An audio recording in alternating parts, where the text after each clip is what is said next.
Fala pessoal, coisa chata, já quebrei a surpresa, mostrei o convidado, mas ninguém viu. Sejam todos muito bem-vindos. Mais uma live muito especial aqui hoje com a produção da Maria Fernanda, a Mafê. Traz um super convidado conhecido da política brasileira. Já está escrito aqui, né, no nosso enunciado também, mas eu achei legal a gente fazer uma abertura aqui para ele aparecer na sequência. É um dos vereadores eleitos aí em São Paulo mais jovem, né? Não sei se foi o mais, ele vai explicar aqui para a gente. Com 20 anos de idade, em 2017, ele começou a carreira política.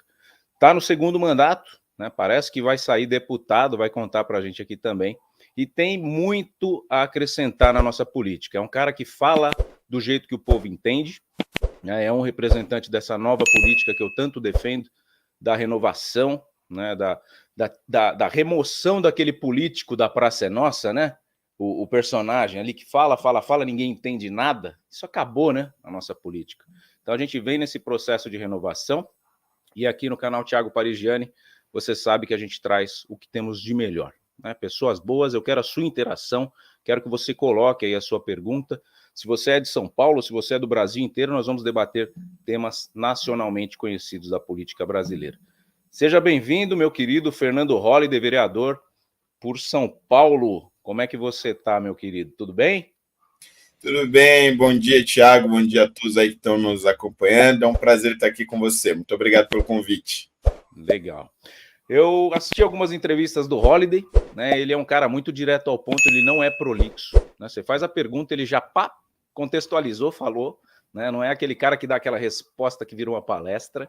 Então eu tenho que me policiar aqui para fazer perguntas ágeis, inteligentes e complementar bem, para a gente fazer dessa live aqui uma coisa muito legal. Por isso preciso da sua interação, tá? Se você tem aí alguma questão para trazer, traga-nos, não nos esconda nada, deixa o seu joinha e compartilhe, porque estamos sim ao vivo, como a Maria Policastro já chegou aqui, ó, só para mostrar para vocês que você pode participar da live, inclusive sem fazer superchats.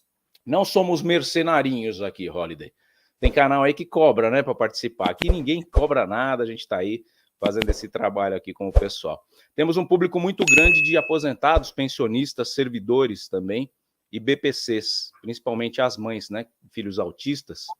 Então, esse público normalmente é o que frequenta aqui o nosso canal, além do pessoal que quer um Brasil limpo, um Brasil novo, um Brasil diferente, acredita que a gente não chegou no nosso ápice com esses comandantes que temos no poder hoje.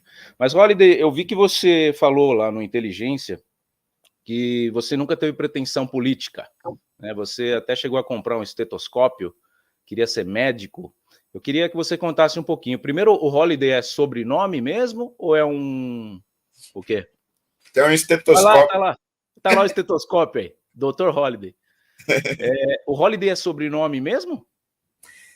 Pois é, agora é, né? O Holiday começou como um apelido, na época que eu entrei no MBL, porque o meu nome era Fernando Silva Bispo, né? E a ideia era montar um canal de YouTube, virar um influencer digital mesmo. Só que Fernando Silva era muito comum, né? Ia ser difícil as pessoas acharem. E Fernando Bispo poderiam associar com bispo de igreja mesmo, né? E gerar uma confusão sobre quem eu era. Então a gente começou a procurar nomes diferentes. E aí nós encontramos o Fernando Holliday, né? Na verdade, era de um livro, um autor que se chamava Holliday, mas eu aceitei mesmo o nome porque eu era muito fã, e sou muito fã ainda, de Billie Holiday, né? Uma cantora norte-americana de blues, e aí eu acabei fazendo uma homenagem a ela com esse nome. Depois, como eu me tornei conhecido mesmo só como Fernando Holliday, hoje meu nome é Fernando Holliday Silva Bispo. Então tá no documento hoje mesmo. Maravilha, muito bom. Como é que foi essa transição sua de um cara completamente apolítico, pelo que eu entendi, para um cara que realmente resolveu pôr a mão na massa, né, colocar a cara a tapa? A gente sabe que não é fácil você se candidatar, muito amigo olha você com rabo de olho ali. Eu imagino que você tenha passado por algum processo parecido, teve rejeição da família, a família apoiou de cara, foi uma questão difícil a sua candidatura, a sua primeira candidatura. Como é que foi essa mudança do Fernando que queria ser médico para o Fernando que se tornou vereador? Pois é, né? Foi bem imprevisível, né? Uma coisa assim que realmente não estava no radar. Minha família é muito humilde, ninguém nunca chegou nem perto de se tornar político. E então, quando eu me candidatei, a reação foi a mais negativa possível, né? Minha família não queria de jeito nenhum, porque achava, primeiro, que eu não ia ganhar, né? Então, viam como se eu estivesse perdendo tempo, né? Minha mãe insistia muito para que eu procurasse um emprego, tinha uma vaga, né, de atendente de supermercado perto de casa, ela queria que eu aceitasse aquela vaga, que era algo muito mais realista, e realmente, olhando do ponto de vista dela, era algo que estava muito longe. Só que o poder das redes sociais era algo incrível, e nem eu realmente acreditava que tivesse um poder tão grande assim as redes sociais em 2016. E acabou que, por conta do impeachment da Dilma, por ter participado das manifestações, ter ajudado a organizar todas aquelas manifestações na Avenida Paulista, aquilo me deu realmente um capital político muito grande e acabou fazendo com que eu pudesse me candidatar, e mesmo sem nenhum padrinho político, sem ter conhecimentos prévios dentro de partidos políticos, conseguisse vencer as eleições. Mas a grande verdade é que foi um teste, né? Eu fui uma cobaia, na verdade.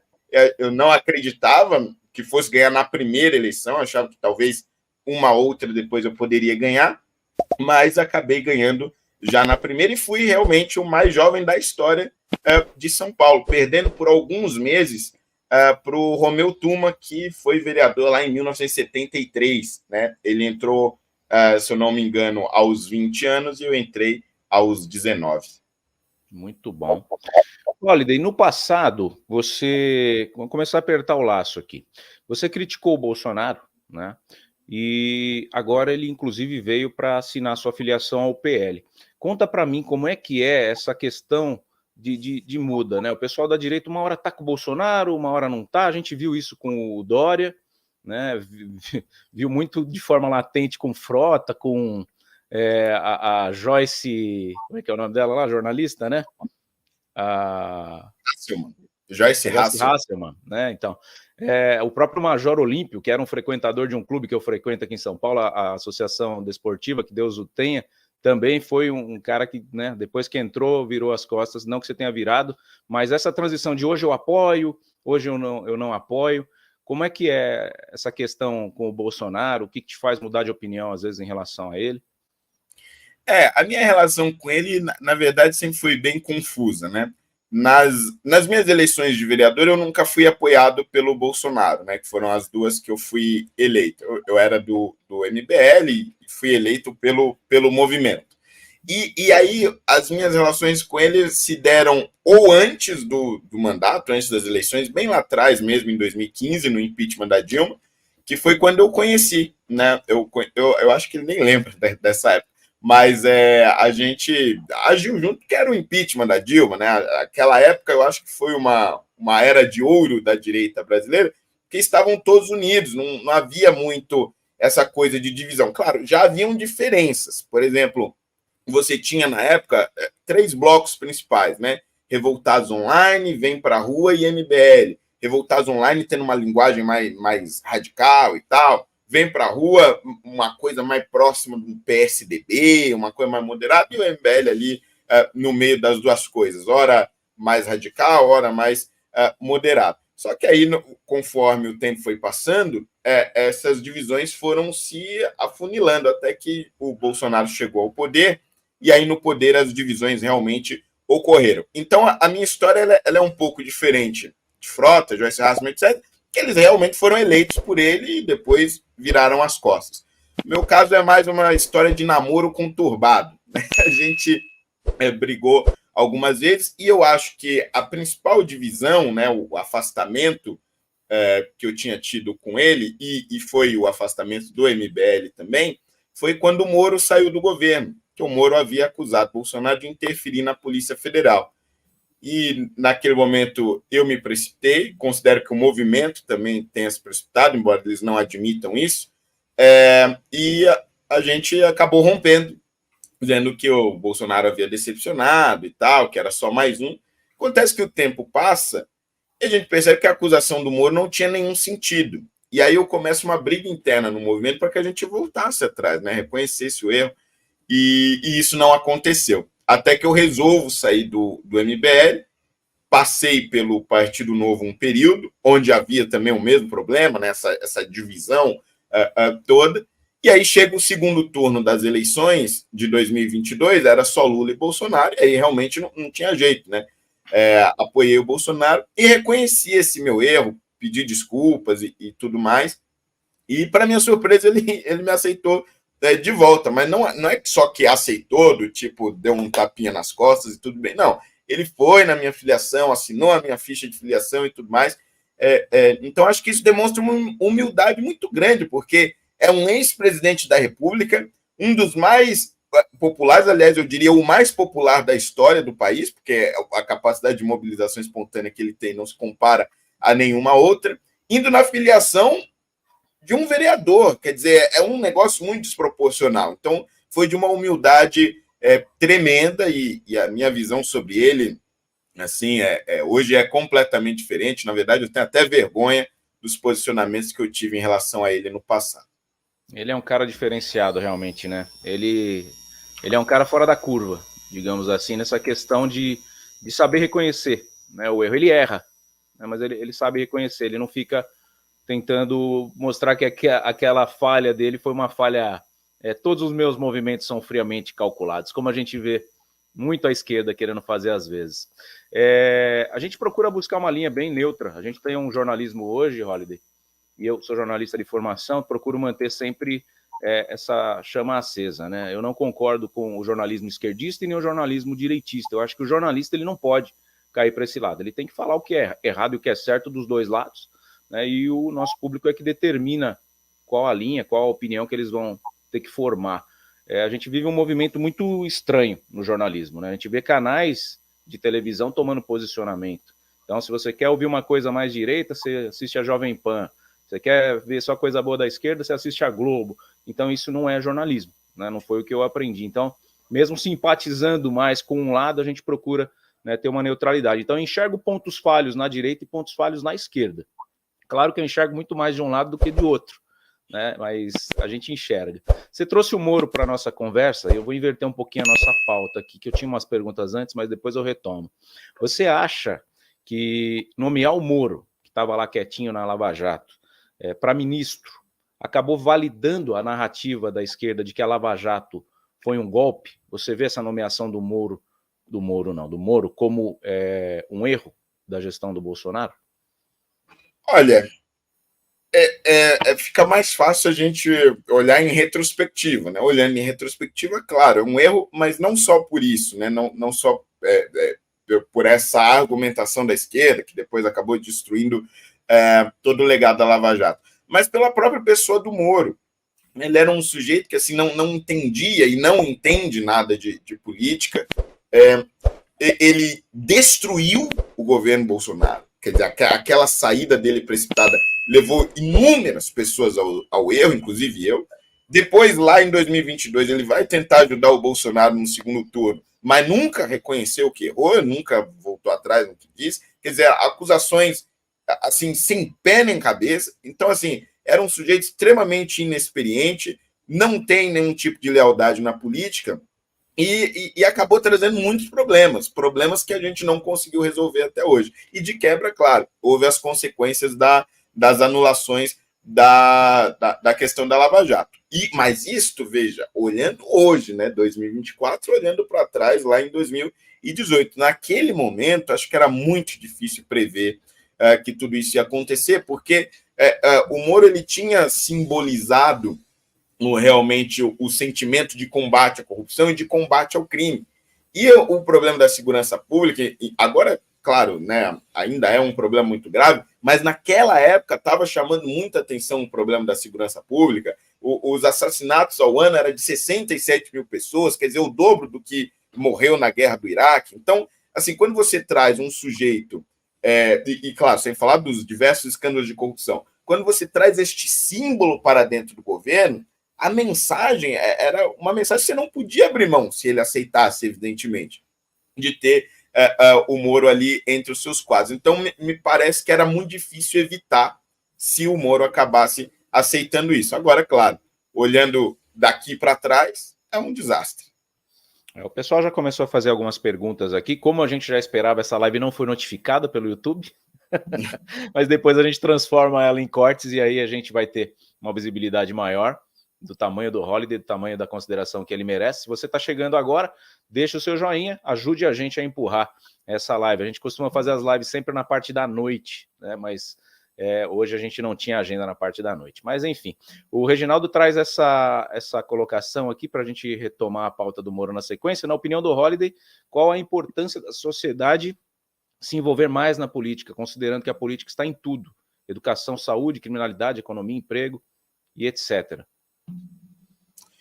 Pois é, eu acho isso muito importante porque o que a gente vê hoje na Câmara de Vereadores, por exemplo, né, que é a minha experiência, é que os grupos organizados eles vão lá e lutam pelas suas pautas, né? Mas os grupos organizados, até pouco tempo atrás, no meu mandato, por exemplo, você não tinha outros grupos a não ser sindicatos se mobilizando, né?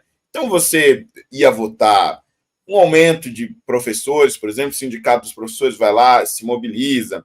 Você ia votar uma reforma da Previdência, alguma coisa, os vários sindicatos se mobilizam e vão para lá, mas era o único tipo de mobilização que você tinha. E aí, por exemplo, você vai falar de IPTU, não existe uma entidade que represente os cidadãos de São Paulo que vão sofrer mais com o IPTU, porque para alguns vai melhorar, né? Volta e meia você tem isenções para determinadas áreas e para outros vai piorar. Você tem um aumento em determinadas regiões. E aí você não tem essa organização de associações de bairro, associações de moradores, etc., que se mobilizem, vão para a Câmara, vão conversar com os vereadores. Então, acho importante essa participação da sociedade, principalmente nas câmaras municipais. E por que eu digo isso? Porque é onde acontecem as decisões sobre o dia a dia do cidadão. E é a instituição representativa que mais está perto de você. Quer dizer, você está perto da sua casa. Você pega um ônibus, pega o seu carro, ou vai até a pé na Câmara e pode assistir uma sessão, pode bater num gabinete na porta do gabinete de um vereador, pedir explicações, pedir ajuda sobre alguma coisa. Então, este tipo de ação, esse tipo de atitude precisa se tornar mais comum na nossa sociedade, porque senão os políticos mesmo acabam tendo uma visão distorcida do que a sociedade pensa, já que quem está indo lá são só os grupos organizados. Mas a imensa maioria da população brasileira não pertence a nenhum grupo organizado, não está em nenhum movimento, não está em nenhum sindicato, e a representação delas fica prejudicada por conta disso. E mesmo que você não goste, né, da política, mesmo que você não goste, sempre os cargos serão ocupados, né? Então você tem que estar ali exercendo sua cidadania, votando e cobrando, né? Esse é o papel do eleitor brasileiro. Vamos voltar para o Moro para a gente encerrar essa página aqui. Você acha que, porque os crimes do Lula, né, muita gente acha que ele foi absolvido. Não foi, foram anuladas as condenações, né? Até o Pavinato estava aqui com a gente, ele deixou isso bem claro. Se o Moro continuasse na Lava Jato, não fosse chamado para ser um super-ministro do Bolsonaro, você acredita que seria fácil terem conseguido as anulações dos processos? Você não acha que se o Moro tivesse ali ia ser um pouco mais complicado fazer o Lula se tornar elegível novamente? Olha, eu acho que pelas argumentações que eles utilizaram para anular, seria muito mais difícil, né? Você colocar o Moro em suspeição, qualquer coisa do gênero, esse caminho não aconteceria.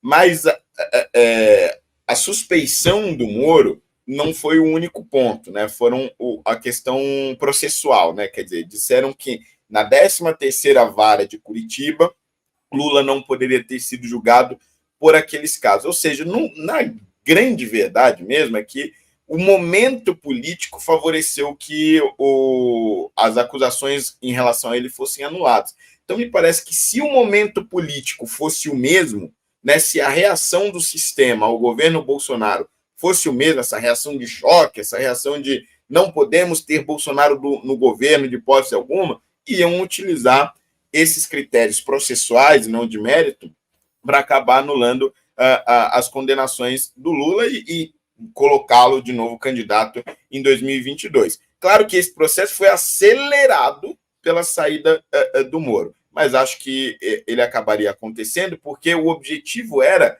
ter algum candidato à presidência da República que pudesse se contrapor, em termos de popularidade, ao Bolsonaro. E nenhum outro quadro do PT ou nenhum outro quadro da esquerda, muito menos ainda do centro, tinha esta capacidade de mobilização. O único que tinha era o Lula. Então, me parece que havia uma reação do sistema para isso. O lado positivo do Moro ter continuado lá é que me parece que os outros processos da Lava Jato, os vários outros, envolvendo empresários, políticos, ex-ministros, etc., não teriam tido esse fim também, né? Não teriam sido esfacelados, pelo menos não com a velocidade que foram.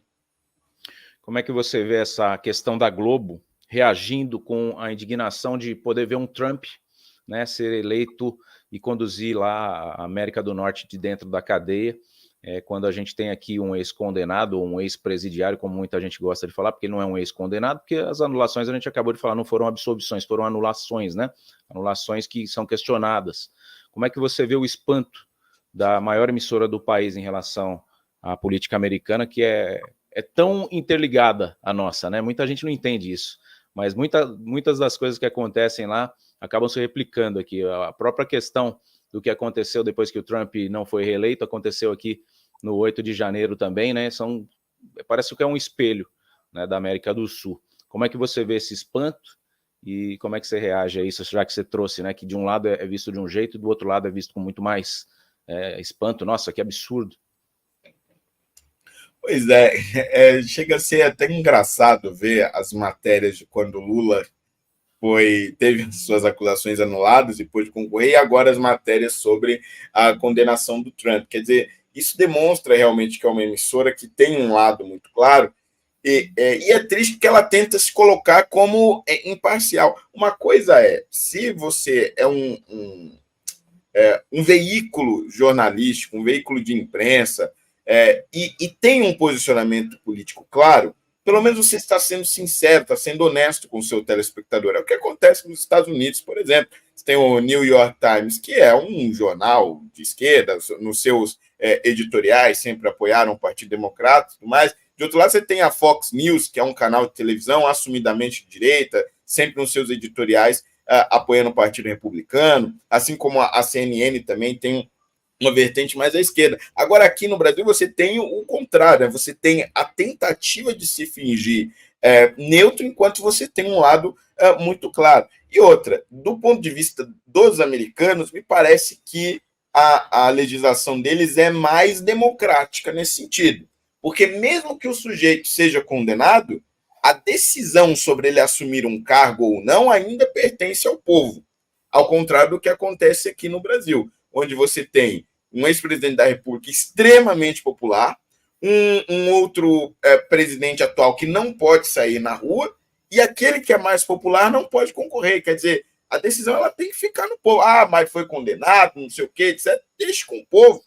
Eu tinha um posicionamento em relação à inelegibilidade, quando o Lula, por exemplo, não poderia concorrer, mas me parece um equívoco. Acho que se o Lula estivesse concorrendo quando foi condenado, ele teria perdido a eleição, porque o povo não aguentava mais. Assim como agora, Bolsonaro, mesmo condenado pelo TSE, se concorresse de novo, também ganharia a eleição, porque o povo não aguenta mais. Então, me parece que, no sentido de democracia, os Estados Unidos respeitam mais a vontade do povo. Na minha ótica, essa criação da direita, ela tem um documentário muito interessante, você deve ter assistido, Nem Tudo Se Desfaz, é de um jornalista pernambucano, e ele mostra justamente tudo que começou a acontecer ali na Copa do Mundo, quando a Dilma é vaiada, né? Aí vem uma propaganda da Fiat, falando vem para a rua, porque a rua é a maior arquibancada do Brasil. Até o movimento que você citou no começo, né, o Vem para a Rua, talvez seja motivado por isso, por essa campanha. Depois ela foi proibida de ser veiculada, quando começou a dar as mobilizações ali. E aí veio o impeachment da Dilma, 2013, vem uma Lava Jato e vem uma eleição do Bolsonaro, que é justamente um grito por mudança, né? E aí quando a gente vê essa perseguição hoje da esquerda, querendo colocar o Bolsonaro na cadeia, né, querendo tirar o cargo do Moro, a gente fica muito espantado, porque parece que a Lava Jato ela era movimentada pelo Bolsonaro. e não tem nada a ver uma coisa com a outra. O Bolsonaro, a única ligação que eu vejo do Bolsonaro com a Lava Jato é quando ele vai lá e convida o Moro, né, que era um ídolo popular também ali na ocasião. E, como você falou, ele não tinha como prever que o Moro ia querer, né, disputar de repente uma eleição com ele e tudo mais. Mas é isso. Como que você vê essa questão do Lula? Aí a gente vai partir para as narrativas aqui agora, porque é muito louco, né? O Bolsonaro libera a arma, o cara que é bolsonarista roxo vai lá e compra uma arma e fica esperando um bandido assaltar para ele poder reagir. Como que você vê essa questão do Lula ser bem visto pelos detentos, pelos presidiários brasileiros? Tem uma estatística que diz que a cada 5 detentos, 4 votaram no Lula. Como que você percebe essa estatística? Pois é, né? A gente tem um histórico também aqui em São Paulo, além desses resultados na cadeia, a gente tem um histórico aqui em São Paulo de membros do PT envolvido com o PCC, né? Você teve lá em 2006 um deputado estadual que foi flagrado em uma reunião com membros do PCC. Atualmente você tem um vereador do PT acusado de mandar matar um dono de empresa de ônibus e de assumir a lavagem de dinheiro para o PCC, e você tem uma matéria, né, relativamente antiga, né, de alguns anos atrás, da Record, dizendo que, com áudios, né, de integrantes do PCC, dizendo que com o PT, no governo do PT, havia um diálogo cabuloso. Né? Lá atrás, você teve também, quando o Genuíno foi candidato a governador de São Paulo, áudios de membros do PCC ordenando que todo mundo deveria fazer campanha para o Genuíno e votar no Genuíno. Ou seja, não dá para a gente afirmar que institucionalmente o PT tem uma relação com o PCC, mas, no mínimo, a ideologia defendida por esse partido e, portanto, a ideologia defendida por Lula, o plano de governo defendido por Lula, interessa às organizações criminosas e interessa aos criminosos. E é muito por conta dessa visão distorcida de direitos humanos que eles têm, de que as condenações não podem ser tão leves, de que a cadeia é um lugar de ressocialização. Nem sempre a cadeia é um lugar de ressocialização. Para quem está entrando no mundo do crime, para quem cometeu um furto, um roubo, etc., pode até ser, sim, a pessoa consegue se educar, trabalhar, etc., mas tem casos que são irrecuperáveis e que a cadeia serve como punição. E existe estes tipos de casos que não tem como a gente fechar os olhos, não dá para flexibilizar. E também tem o fato de que, onde o PT governa, principalmente nos estados do Nordeste, a violência reina. Né? Um exemplo agora é o estado da Bahia, que está vivendo um dos seus piores momentos. Então, me parece que há uma relação muito clara aí, se não institucional, no mínimo ideológica. Você era do MBL, eu acho importante você me falar o que é o MBL, né? Eu dei uma pesquisada, mas acho importante para a audiência saber. E por que você optou sair do MBL? Depois eu vou vir com uma outra questão para ver se encaixa com o que você vai me trazer. O MBL ele é um movimento, quer dizer, hoje não mais, né? Hoje está mais para venda de curso. Mas que ele ano que nasceu o MBL? Oi? Que ano que nasceu? Foi junto com o impeachment? Foi final de 2014, né? E aí eu entro em 2015, né? E aí eles organizam as manifestações pelo impeachment ao longo de 2015, 2016, principalmente com o Kim, né? Kim Kataguiri, que é o principal rosto do movimento. E eu fiquei com eles até 2020, né? Que foi quando houve esse rompimento. Porque o MBL ele acabou mudando o seu rumo, né? Seguiu por uma linha anti-bolsonarista e tenta hoje conseguir votos e apoio das pessoas mais ao centro, né? Então não é bem um movimento de direita como já foi. Eles querem uma terceira via. Seria uma espécie de terceira via hoje. Por que você decidiu sair?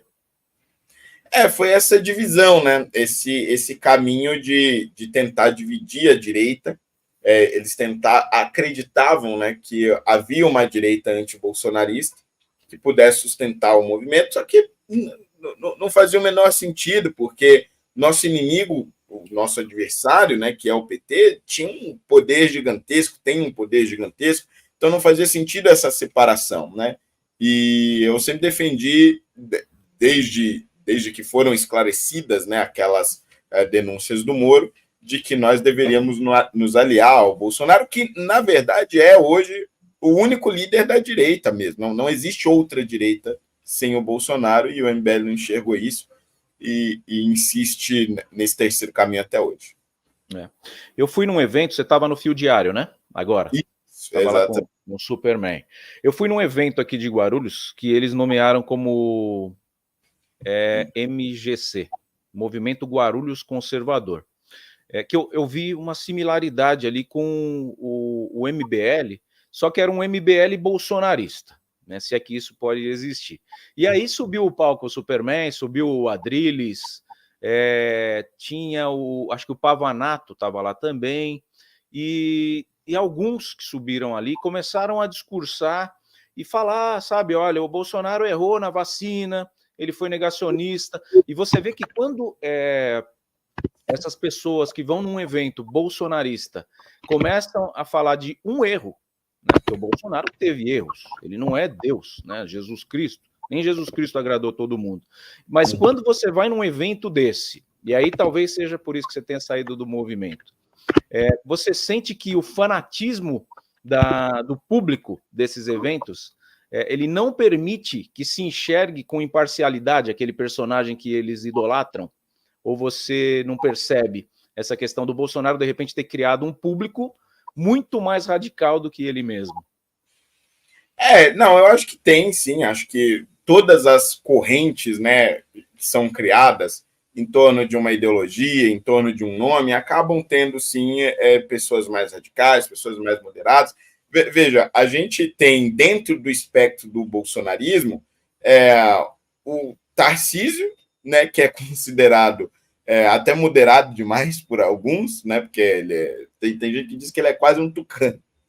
E você tem o Alan dos Santos, que alguns consideram um radical, né, porque está nos Estados Unidos, é investigado pelo Supremo, etc. Eu, na verdade, vejo tudo como uma coisa só, é só a maneira de se comunicar que é diferente. O Tarcísio fala de uma maneira mais calma, o Alan fala de uma maneira um pouco mais incisiva, mas, no fim das contas, o conjunto de crença é o mesmo. Agora, a maneira de se comunicar acaba sendo diferente. Aí, claro, aí você tem pessoas individuais que não são influenciadores, que aí realmente defendem loucuras como golpe, intervenção, etc. Mas eu nunca vi no meio, né, de influenciadores, né, esse tipo de discurso. E as pessoas que defendem isso, cidadãos que são bolsonaristas e que defendem golpe, ditadura, retorno da ditadura ou qualquer coisa do tipo, me parece que são pouquíssimas, né? Mas aí, claro, você não tem como acabar controlando o que essas pessoas pensam ou defendem. Agora, eu não tenho dúvidas de que estas acusações de golpe envolvendo o Bolsonaro e os influenciadores bolsonaristas são extremamente injustas e, eu diria, até mesmo antidemocráticas. Qual que você acha que foi o maior erro do Bolsonaro na gestão dele, que fez ele ser o primeiro que não conseguiu a reeleição?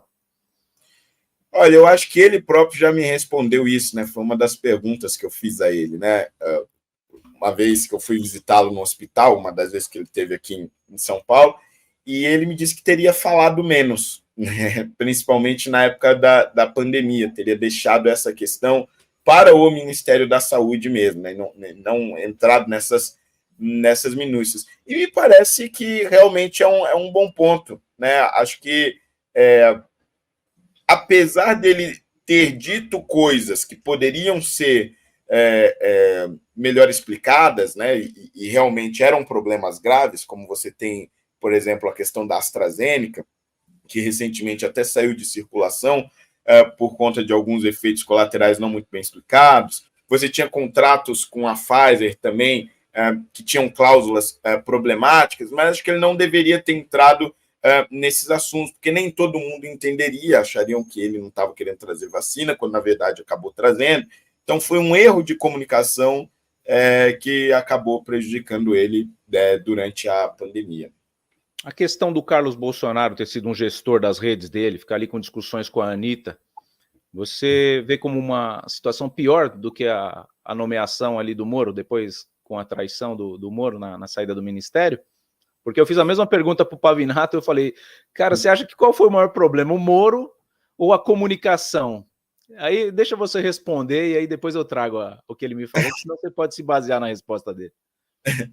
Não, eu acho que não, porque a comunicação do Carlos foi o que levou o Bolsonaro à presidência da República, né? Então, se ele mudasse a maneira de agir nas redes sociais, o eleitor não iria reconhecer o sujeito no qual ele votou, né? Então, me parece que não tinha como ser diferente, né? Agora, ele pessoalmente, né, os momentos dele falar para a imprensa, ou quando falar, sobre o que falar, isso sim ele poderia ter gerido melhor. Agora, comunicação em rede social, tretas em rede social, comentários, etc., foi isso que transformou ele no que ele é. Então, acho que se mudasse isso, ele perderia a conexão com o eleitor.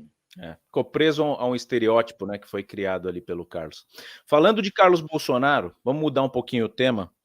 Você deve, né, ter dado uma olhada, teve até um documentário sobre a facada, gente da esquerda falando que a facada é falsa, né, que o Adélio Bispo agiu a mando do próprio Carlos, esteve num estande de tiro.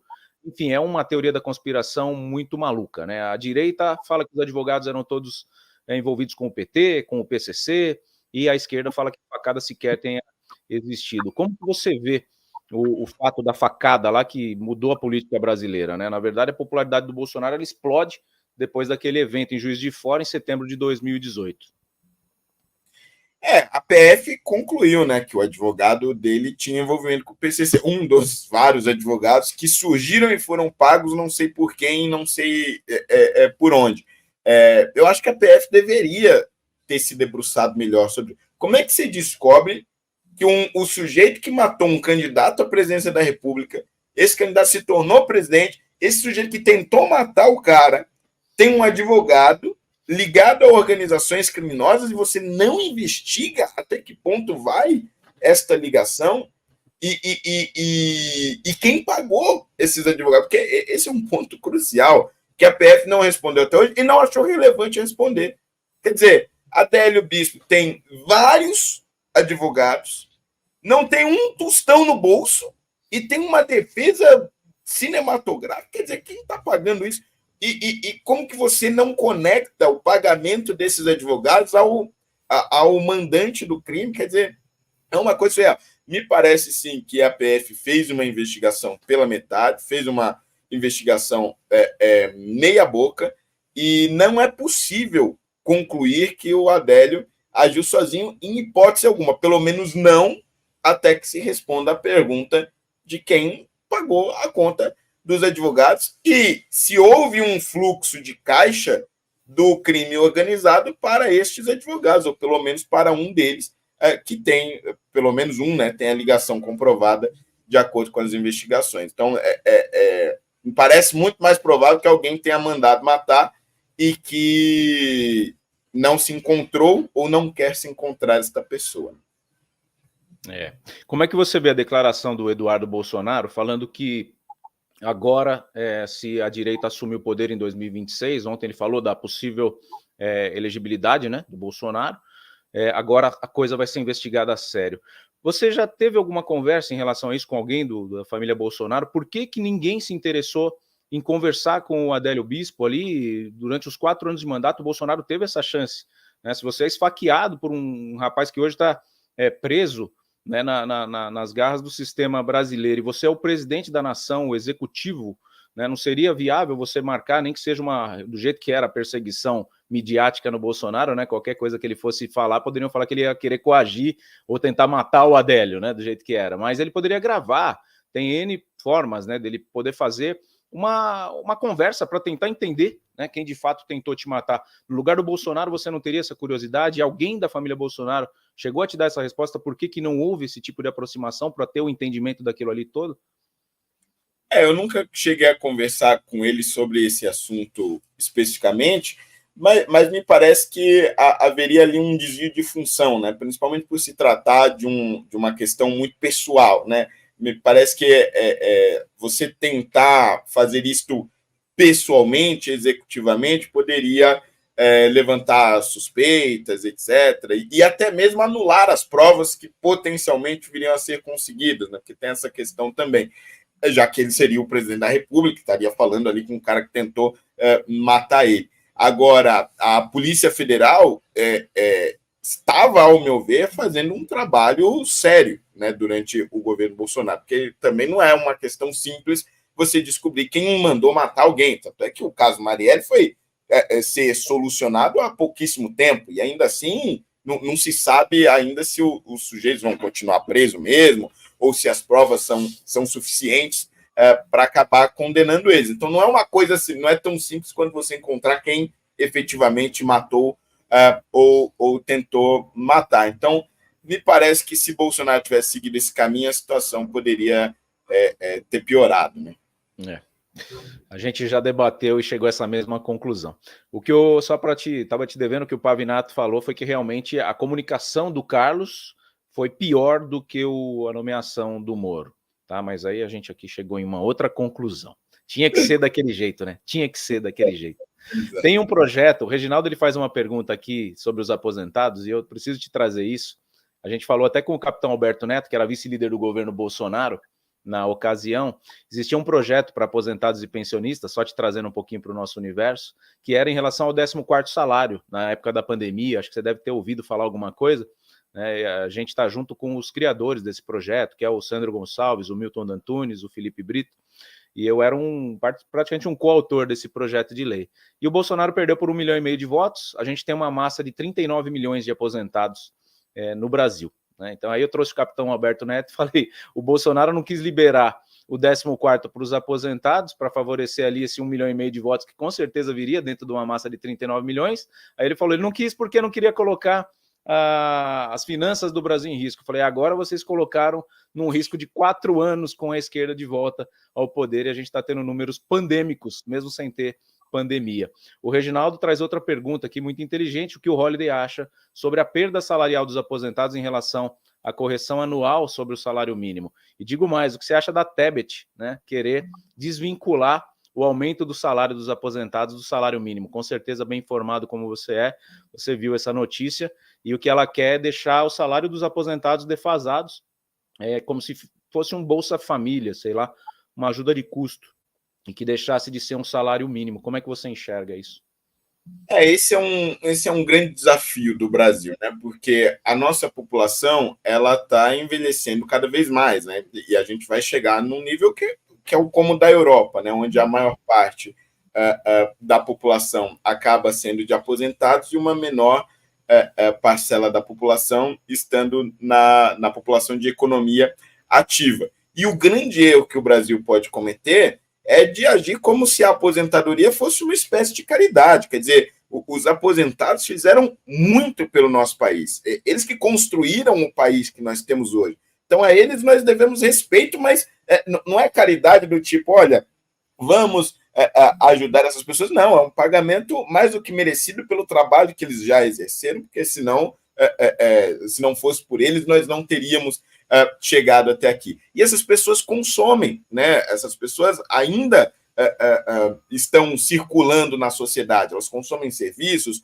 consomem produtos e constantemente fazem com que a nossa economia continue girando, mas há embutido nisso aí um preconceito.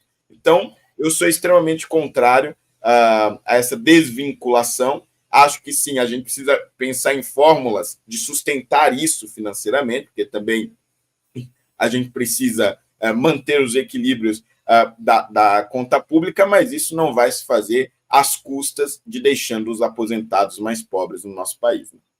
É absurdo. A gente está se encaminhando para o final. Vou te fazer mais uma pergunta e depois o Holliday está vindo aqui para lançar um livro, tá? É muito importante que ele traga isso. Eu vi todas as entrevistas do Holliday, todas elas falam sobre cotas raciais. Eu falei, Holliday, vamos fazer uma entrevista um pouquinho diferente, que acho que você deve estar cansado de responder a mesma coisa em todo podcast, né? Eu, como entrevistado que sou em muitos lugares, eu gosto de perguntas novas, né? Gosto de fazer perguntas diferentes. Vou te fazer uma que não é tão nova. O Ciro Gomes pediu 48 mil reais de indenização por racismo contra você. Já tem um tempo. O que aconteceu com esse processo? Já teve uma solução? Você perdeu? Você ganhou? Ele me processou em contrapartida ao processo que ele perdeu para mim, né? Eu perdi. Ele foi condenado a me pagar 48 mil, por me chamar de capitãozinho do mato, uma figura, né, da escravidão, que era um negro que perseguia outros negros. E aí esse processo foi rolando e foi correndo juros, né? Chegou a mais de 100 mil reais. E ele foi até o STF e tal, mas perdeu em todas as instâncias. E está com o valor bloqueado aí, deve cair na minha conta em breve, vou fazer um churrasco. Mas para tentar se contrapor a isso, ele me processou também por chamar ele de coronel, né, que é uma referência aos políticos coronéis do Nordeste, etc. Só que aí ele perdeu, porque eu consegui demonstrar que ele já foi chamado de coronel diversas vezes, nunca processou ninguém por isso, e também já chamou outros políticos de coronel, ou seja, não é porque ele é do Nordeste, até porque em São Paulo a gente também tem políticos coronéis, e no Sul também, no Centro-Oeste, e infelizmente no Brasil inteiro. Mas então essa ação ele perdeu e ainda tem que me pagar. Muito bom, muito bom. Então vão ser 2 churrascos. O Holiday está lançando, Senzala Ideológica, né? Vai rolar o lançamento aí dia 21 de junho, né, às 19 horas na Livraria Drummond, aqui na Avenida Paulista. Quem é de São Paulo, por favor, compareçam ao lançamento. Como escritor que sou também, eu sou biólogo do biólogo é bom, biólogo é excelente. Biógrafo do Vanderlei Silva, né, lutador de MMA, Hall da Fama do UFC, e é muito importante esses eventos. É o primeiro livro, Holiday? Isso, é isso aí, meu primeiro livro, e trata aí sobre o histórico, né, do racismo no Brasil, mas especificamente sobre esta coisa da esquerda tentar prender o negro na sua ideologia, né, como se todo negro fosse obrigado a ser de esquerda e não pudesse ter as suas próprias ideias. Eu vou esmiuçando da onde vêm esses ideais, porque isso é um problema, e como que isso se manifesta em políticas públicas no Brasil, como, por exemplo, com as cotas raciais. Maravilha. Tá aí, Senzala Ideológica. Vai fazer ele online também ou só o livro físico? Por enquanto, só o livro físico, mas em breve aí já deve ter o e-book também. Muito bom. Tem tudo para ser um best-seller. Fernando Holiday, presença sensacional aqui no nosso canal. A gente pede desculpas pela audiência, viu, Holiday? Não é normal isso aqui. O Pavinato, quando veio, deu picos de 2.000, 2.500 pessoas. É o horário, tá? Não se sinta menos desprestigiado. Eu, às vezes, eu fico meio down quando dá essas audiências. É o flop do YouTube. O YouTube flopa, que é uma beleza. Por isso que a gente tem que jogar com o algoritmo. Vamos transformar essa live num vídeo, colocar os cortes mais importantes. E com certeza, tendo novidades, Holiday. Você tem expectativa aí para ser deputado, né? Federal? Isso. Essa é a expectativa na filiação com o PL, eleição de 2026, Fernando Holiday, deputado. Isso aí, é a expectativa, apesar de eu finalmente estar seguindo o meu sonho, né? Que é fazer medicina.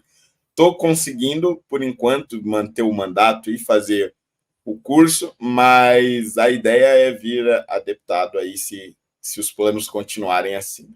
Mas você quer sair da política? Você não vê um futuro longevo na política? Vê um futuro maior na medicina? Eu estou na dúvida, eu diria. É furo. Temos um furo aqui. Fernando Holiday vai usar o estetoscópio, enfim. Mas hoje eu diria que a medicina me empolga muito mais do que a política, que eu vou te falar, viu? Vivemos tempos difíceis. É difícil se empolgar com a nossa política. Fernandão, fica à vontade para se despedir da nossa turma aí. Tá joia, pessoal. Muito obrigado. Foi um prazer aqui participar com vocês, com o Thiago. Espero contar com a presença de vocês, mesmo sendo de São Paulo, sendo da Grande São Paulo, Guarulhos, Osasco, etc. Espero vocês lá, dia 21, lá na semana que vem, às 19 horas, ali na Livraria Drummond, na Avenida Paulista. Muito obrigado a todos e até a próxima.